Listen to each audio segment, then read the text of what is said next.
Today we're going to get into a really frustrating narrative you see a lot in neurodiverse partnerships, specifically between neurotypical and autistic partners. It's this idea that all the problems come from an empathy deficit in the autistic person. Right, and it puts all the blame on one person's brain, which is just, it's not the full picture. Not at all. So our mission today, using the material you brought, is to really break that down. We're asking, is it a lack of empathy, or are we just, using the wrong ruler to measure it? Exactly. And I think the first place to start is with empathy itself. It's not one thing. Okay. The sources are pretty clear on this. You have to split it in two. First, there's cognitive empathy. Think of it as a theory of mind. The ability to guess what someone is thinking. Yeah. To read intentions, nonverbal cues. This is where often an autistic partner might struggle.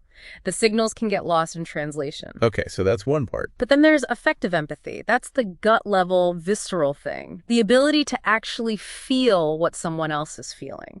And the research says that in autistic people, this is often totally intact. Sometimes it's even like hyper responsive. Wait. So that's the paradox, right? If they feel their partner's pain more intensely, why does it so often look like they're withdrawing or don't care? Because it creates what's called the empathy imbalance hypothesis. That intense feeling becomes sensory and emotional overload. It's hyperarousal. It's too much. Far too much. So the brain's response is a shutdown, an involuntary withdrawal to self-regulate. It's not dismissive. It's a protective mechanism. But the NT partner just sees them pulling away. And reads it as, you don't care. And there's another layer here we have to talk about, alexithymia.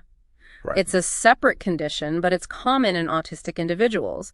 It basically means you have trouble identifying your own emotions.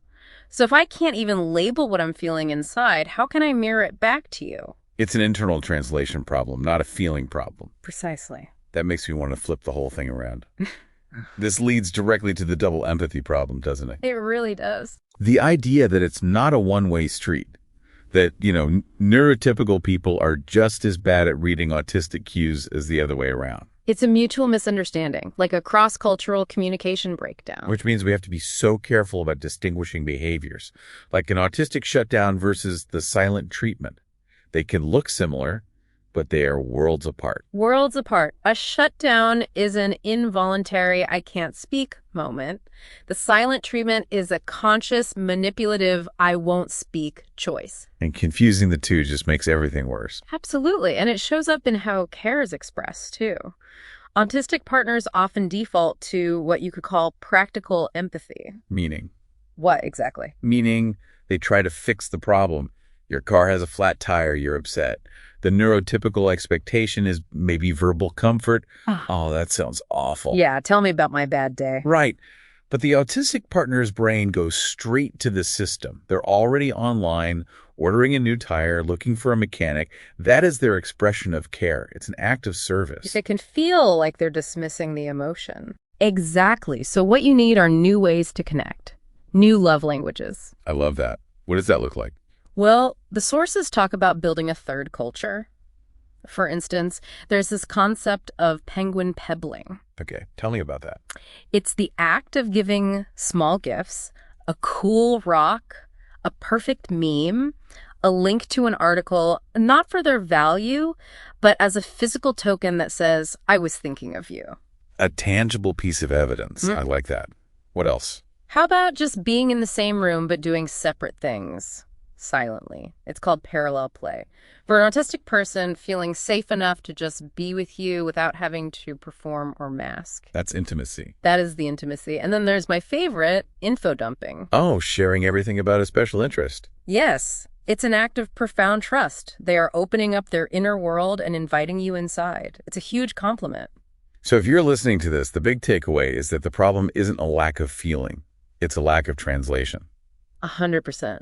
The goal isn't to make anyone mask better. It's about learning to speak and hear each other's unique emotional language. Exactly.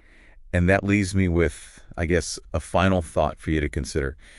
If we accept this, if conflict is just a communication mismatch, how many arguments in all of our relationships, even neurotypical ones, are just a result of us speaking slightly different dialects, not from a true lack of love? Makes you think.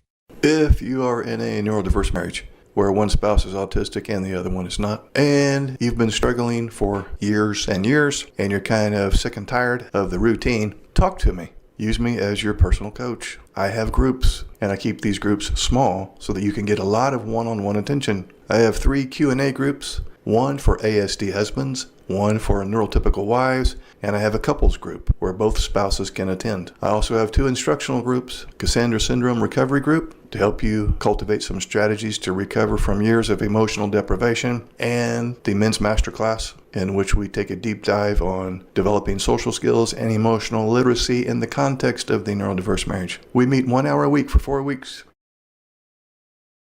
So how much longer are you willing to wait?